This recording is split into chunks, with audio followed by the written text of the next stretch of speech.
matkalla. Tosiaan ollaan Itä-Helsingin lasiliike.fi ja ollaan valtakunnallinen lasiliike. Eli kokonaisvaltaisesti pystytään toteuttaa erilaiset lasitarpeet. Pitkä historia, meillä 40 vuoden historia, veljekset aikoinaan 83 perustivat ja aina niin kuin perinteisesti lähtee tämmöisestä isot kasvutarinat, niin pienestä autotallista hetki aikoinaan lähtivät liikkeelle tekemään lasin korjauksia. Siitä vuosikymmenten aikana yritys on kehittynyt ja tänään tullaan kertomaan uusista innovatiivisista ratkaisuista nimenomaan tähän kiinteistöjen energiatehokkuuteen ja myös siihen, että miten tänä päivänä esimerkiksi tätä paljon esillä ollutta aurinkoenergiaa pystytään kiinteistössä hyödyntämään myös muutenkin kuin niillä perinteisillä aurinkopaneeleilla. Sen lisäksi meillä on myös kalvotekniikkaa, käydään sitä hiukan läpi ja sitten myös tämmöinen pinnoiteaine, mikä myös linkittyy tähän aurinkopaneelimaailmaan, koska sillä saadaan sen käsittelyn jälkeen niin merkittäviä vuosituottoetuja. Pikkasen meidän yritysperheestä, eli kuulutaan Itä-Helsingin lasiperheeseen konserniin, toimitaan lasiliike.fi-brändillä valtakunnallisesti. Ja meillä löytyy tuossa 3 tytäryhtiötä ja muutama brändi, niin käydään niitä tässä tarkemmin sitten vielä läpi matkan varrella.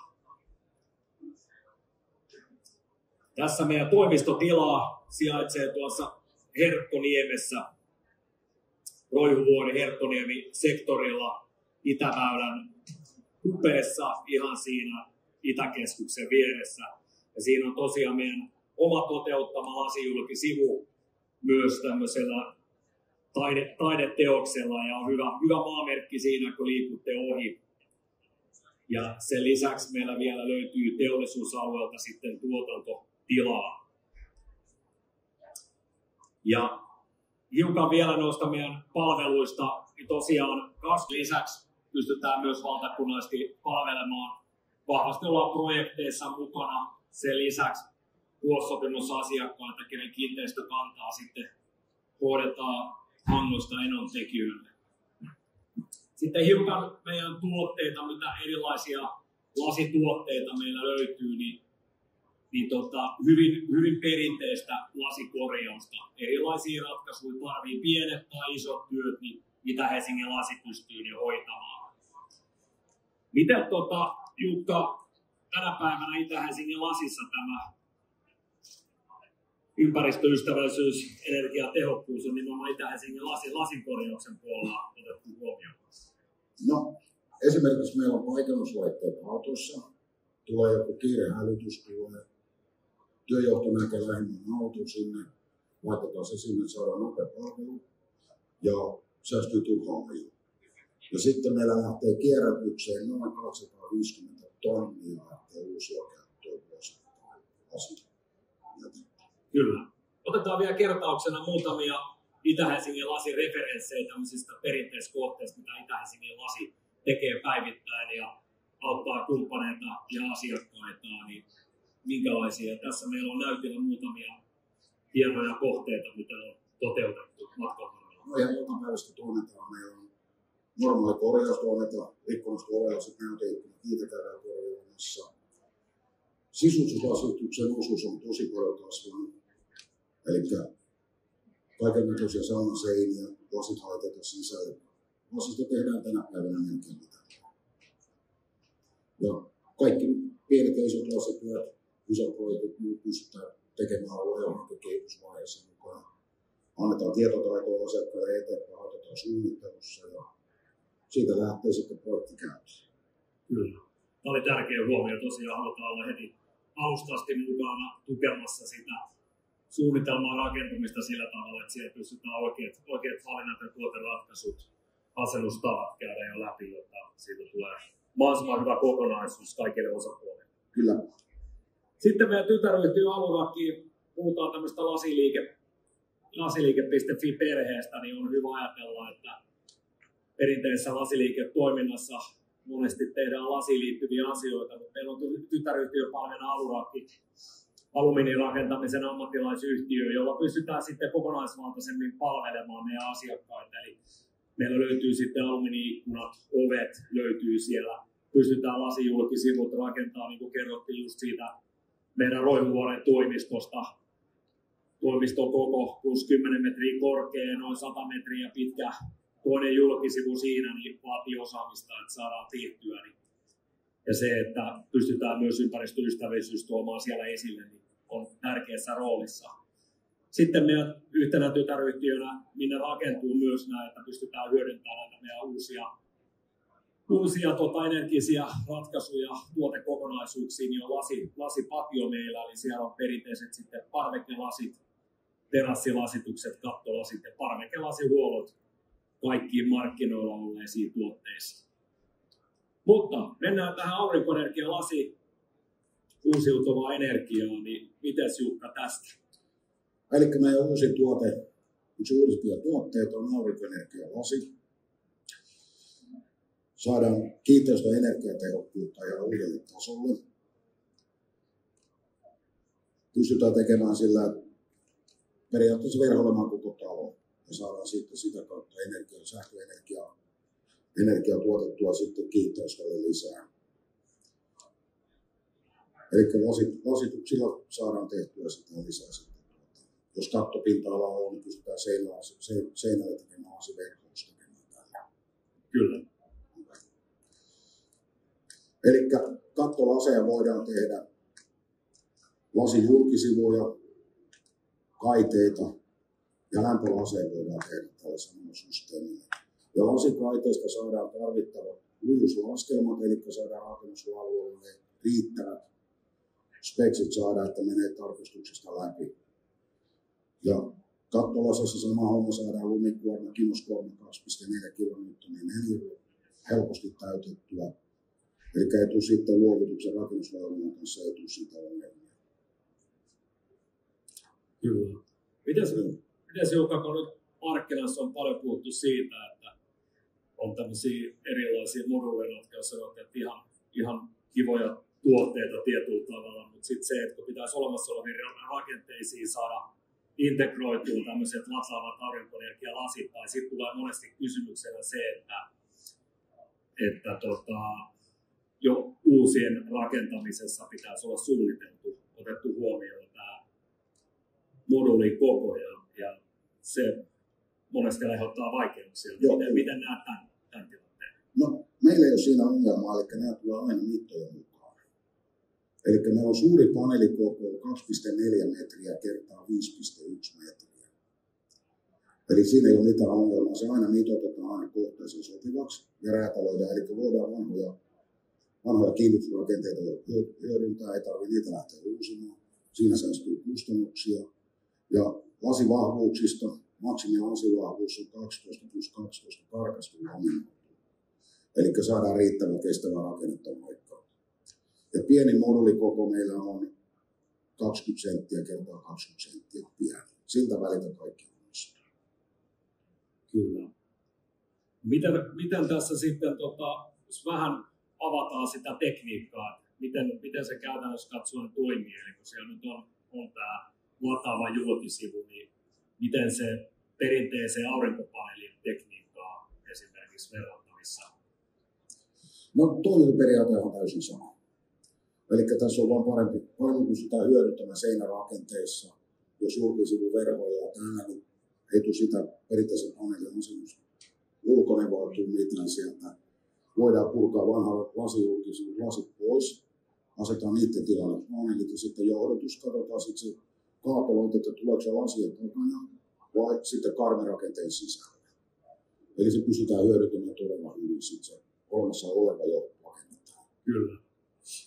Eli puhutaan niin sillä tavalla hyvin suunnitellusta valmistelusta ratkaisusta, mitä pystytään saman tien ottaa käyttöön. Eli ei ole sillä tavalla, että oltaisiin niin kokeellisessa vaiheessa, vaan ei kyllä pystytään niin kuin sanoin jo, että jos on vaan suunnitelmia ja muuta, niin kuvat meille, niin sitten pystytään ruveta ratkaisemaan, että miten se toteutetaan sitten. Kyllä. Eli mennään siinä vaiheessa, missä perinteisessä aurinkopaneelissakin markkinassa. Sitten vielä olisi teknistä tietoa. Tuossa teknistä tietoa vähän lisää, eli siinä on se 2400 milliä kertaa 5100 milliä, maksimipaneelikoko, pieni on 200 kertaa 200 milliä, lasivahvuudet, eli se on karkostu laminoitu lasi, kennosto on laminoitu sinne kahden lasin väliin, niin 2-12 milliä per lasi. Eli me saadaan silloin riittävän kestävää rakennetta aikaan silloin, kun laitetaan 2-12 millistä lasia, niin me saadaan kaikki viivakuormat esimerkiksi lasikaiteissa ja pistekuormat, kyllä me saadaan kaikki varmalle puolelle. Kyllä. Ja perinteinen tuotto-odotus aurinkopaneelin maailmasta tuttu 10 vuotta 90% ja 20 vuotta 80%. Ja tässä on vähän toteutettuja kohteita tuolla Keski-Euroopassa päin, eli lasikatut onnistuu, parkkihallin lasikatut, julkisivut, siinä on kaidelasit, kuten tässäkin tuo ikkunoiden alapuoli. Siinä on tämä julkisivupaneeli, eli siinä on talo verhottu kokonaan tällä aurinkoenergian lasilla. Kennoston asetteluun voidaan vaikuttaa. Esimerkiksi katossa, jos halutaan, että tulee valo enemmän läpi, niin voidaan laittaa harvempaa kennot sisälle sinne. Eli siihen me voidaan vaikuttaa tosi paljon. Ja sitten siinä on eri kennotyyppejä. On läpivalaiseva rasterkenno. Julkisuudessa yleensä käytetään täysin mustaa saadaan paras teho, mitä on. Sitten on värivaihtoehtoja, voi valita arkkitehdin suunnitelmien mukaan, minkälaista väritystä haluaa sinne julkisivuille. Eli pystyy kannattamaan sitten ihan mitä väriä vaan. Siinä on sitten vähän noita kenotyyppejä, ja mikä jäi äsken tuo Design Colorit on Unique, eli siinä pystyy grafiikan suunnittelemaan, se digiprinta tai otetaan uunissa kiinni, niin siellä voi mitä tahansa grafiikkaa vielä laittaa, kuvia ja muuta. Meillä on meidän suosittelua aika hyvä kulkea. Omasta lasijulkisivusta on yhteen kaikkiin lasiin valitettu, niin sitä voi tulla katsomaan. Se on todella hyvä näköinen. Tuosta meidän toimiston seinästä löytyy kaiteesta, niin tervetuloa osastolle katsomaan, niin näkee todellisen designin, että se pystyy minkälaisen kuvion vaan ja silti se lataa. Hyvä. Siinä sitten lasikatto, niin kuin näette, niin kennosto on enemmän tullut laidoissa ja keskellä harmennetaan, niin tulee valo paremmin läpi sinne sisälle. Ja sisäpuolelta sama kuva. Eli sut valosaa rakennettu. Autokatokset onnistuu latavat. Ja tässä on taas julkisivukuvia, eli verhoillaan talo, jos tarvittaisiin. Halutaan, niin saadaan verhottua koko seinäpinta-alan. Kyllä. Hyvä. Mennään tähän sitten meidän älykalvopuolelle. Eli nämä on myös täysin meidän tuolla osaston nähtävissä. Löytyy ikkunassa sekä liukuvissa terassilaseissa. Eli siinä mielessä mielenkiintoista designia, että puhutaan tämmöisen perinteisten sitten vekkiverhojen tai vastaavien sänekaihtimien tilalle ratkaisu. Sitten kun mennään tosiaan olosuhteisiin, missä halutaan näkösuojaa, eli siellä on joku toimenpide menossa, tai halutaan yksityisyyttä, niin aivan loistavaa pystytään sitten sammuttamaan kautta laittamaan päälle helposti. Ja se pystytään myös talotekniikkaa kytkemään. Eli pystyy myös matkapuhelimella hoitaa tai sitten ihan keskuksesta. Ja tässä vielä muutamia hyötyjä, mitä tämä kalvoratkaisu saadaan, ennen kaikkea se näkösuoja, aurinkosuoja, energiatehokkuus, ääni, eristys ja se moderni verhoratkaisu. Ja tässä sanotaan niin kuin yhtenä, meilläkin tuossa yksi tapaus on nyt, kun on ollut näitä vähän ikäviä kiinteistöihin menemisiä, vaikka jonkun aseellisen kanssa, niin tietyllä tavalla esimerkiksi tämmöisellä ratkaisulla pystytään sulkemaan kaikki lasipinnat, jolloin tietyllä tavalla tämmöisen toimijan eteneminen huomattavasti vaikeutuu. Eli tässä on monet käyttötarkoitukset, mutta pystytään hyvin nopealla tekniikalla reagoimaan, pystytään sammuttaa kiinteistön lasipinnat. Mielenkiintoinen ratkaisu. Eli perinteinen toimistotilassa niin pystytään, ja sitä pystytään smoothissa sitten himmentää tai sitten taas laittaa kiinni. Eli erittäin mielenkiintoinen tuote. Myös tietoturva olemassa, täysin kirkas kalvo, näkyy kaikki läpi, esimerkiksi kokoustilaan, ihmiset liikkuu siellä ihan normaalisti, mutta kaikki teidän näytöt, esitykset, matkapuhelimet, kaikki näkyy mustana. Eli tietyllä tavalla tämä perinteinen, kun menette toimistolle ja menette kokoustilaan ja toisessa kokoustilassa joku esittelee Exceleitä justiin siitä, että missä mennään, niin kaikki ei välttämättä haluta nähdä ja verho on vähän rakosellaan, niin paistaa, niin tämän tyyppisillä ratkaisuilla pystytään ne sitten hoitamaan. Tämä löytyy myös meillä messuosastolta digilasiratkaisu, eli pystytään mihin pintoihin vaan laittaa ja pystytään ajamaan siihen haluttua videoa, josta näkyy sitten ihmiset läpi siellä ja näin halutessaan. Erittäin mielenkiintoinen myös LED-kalvon ratkaisu. Pystytään messuissa, eri kauppakeskuksissa ja muissa hyödyntämään. Sitten meillä on vielä tämmöinen ympäristöä, pesukertoja säästävä lasipinneiden ratkaisu lasiongelmiin. Tästä on myös laite olemassa, mistä pystyy näkemään niin tuolla meidän messuosastolla. Tämä on nykyaikaa, kun halutaan, että kaikki pinnat pysyy jatkuvasti puhtaana. On se sitten autokauppa tai vastaava, missä halutaan, että se julkisivu tietyllä tavalla on osa sitä brändiä, että kaikki on siistin näköistä. Mutta kuitenkin halutaan säästää ympäristöä, ettei siellä ole joka päivä joku firma pesemässä nostureiden kanssa. Niin tällä aineella pystytään sitten käsittelemään pinnat jälkikäteen tai sitten siinä vaiheessa, kun ennen kuin asennetaan, jolloin saadaan se pitkäkestoinen suorituskyky. Eli pitää tosiaan hylkiä likaa tämmöinen itsestään puhdistuva pinta siinä. Eli lasijulkisivut, ikkunat, parvekelasit, lasikaiteet, aurinkopaneelit, laivat on hyviä käyttökohteita.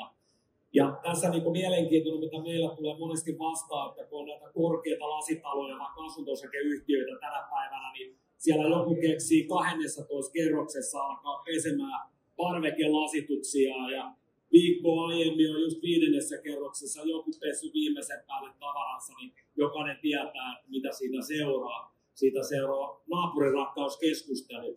Eli tällä, kun yhtiö esimerkiksi käsittelee suoraan tällä aineella, niin nämä pesukerrat sitten saadaan huomattavasti minimiin versus, että sieltä kaikkeen pitää vuorotellen pestä tai sitten tuodaan pesufirma ja sitten kuitenkin menee vähän muutama viikko, niin taas on kuitenkin likaa tullut pintoihin. Eli erittäin loistava tuote isoille julkisivuille käyttöön. Sitten puhuttiin, että miten se liittyy tämä pinnoite tähän aurinkoenergiaan. Niin tämä on mielenkiintoinen asia. Kuluttaja voi ajatella, että kun hänellä on siellä omalla katollaan se järjestelmä, vaikka 20 paneelia, niin sinne voi tikkailla, kiivetä helposti ja käydä vähän pesasemassa ja pitää pinnan puhtaana. Mutta sitten esimerkiksi, missä me täällä tällä hetkellä ollaan ja mietitään, mitä tuolla katolla on ja monissa muissa kiinteistöissä, kun puhutaan on valtavia paneelikenttiä, niin miten ne saadaan huolettua ja pidettyä puhtaana. Niin tällä aineella, kun käsitellään aurinkopaneelit, niin saadaan jopa 4-8% parempi vuosituotto. Ja tämä ei ole myyntipuhetta, siitä on ihan meillä yliopistotutkimus tehty tällä aineella. Eli saadaan merkittävää hyötyä aikaiseksi. Eli tosiaan, kun ne paneelikentät likaantuu, niin se vaikuttaa näin merkittävästi siihen tehoon. Eli se lähtee tuo punainen käyrä putoamaan tuolta, kun taas sitten sininen käyrä osoittaa, että pysytään luovemmassa laskussa. Ja käytännössä katsoen, sehän näyttää tältä tilanne, eli kun toista puolta ei ole ollenkaan käsitelty ja toinen on käsitelty, niin saadaan pidettyä se pinta puhtaan. Mm-hmm. Miten Jukka, jos mietitään näitä tuotteita, niin miten näitä nyt on saatavissa tässä valtakunnallisesti? Miten esimerkiksi Baltia ja Skandinavia? No meillä on kummallakin tuotteilla on itse asiassa, meillä on edustus on Skandinavian alueella ja Baltian alueella. Eli järjestyy vaikka Tukholmaan pystytään järjestämään. Tallinnaan pystytään järjestämään. Kyllä. Mites kumppanuudet? No, yhteistyökumppaneita etsitään. Meillä on jo aika paljon. Suomen kattavasti yhteistyökumppaneita on, mutta lisää etsitään koko ajan yhteistyökumppaneita näille tuotteille. Kyllä. Ja yhteistyössä halutaan hankkeessa mennään eteenpäin, kehittää yhdessä tätä markkinaa, kiinteistö- ja energiatehokkuutta. Halutaan siinä vahvasti olla mukana tekemässä tärkeää työtä. Tässä kohtaa lasiliike.fi Itä-Helsingin lasilta suuret kiitokset. Ollaan 7 Faarausta 10 osasto. Kaikki nämä tuotteet on meillä siellä livenä. Meillä on siellä joukkuetta paikan päällä. Tervetuloa keskustelemaan. Nyt keritään vielä muutama ottaa kysymys, jos täällä ilmenee kysymyksiä. Kättä vaan ylös, jos jollain on kysyttävää, niin mä tuon mikrofonia. Mä luulen, että täällä on nyt väkeä, jotka haluaa mieluummin tulla kahden kesken keskustelemaan teidän osastolle sitten näistä asioista, jos jotain on. Eipä muuta kuin kiitoksia oikein paljon. Annetaan vielä iso käsi Jukka Vileen, Tero Ruusu, Itä-Helsingin lasi. Kiitoksia. Kiitoksia. Hyvää messupäivää kaikille.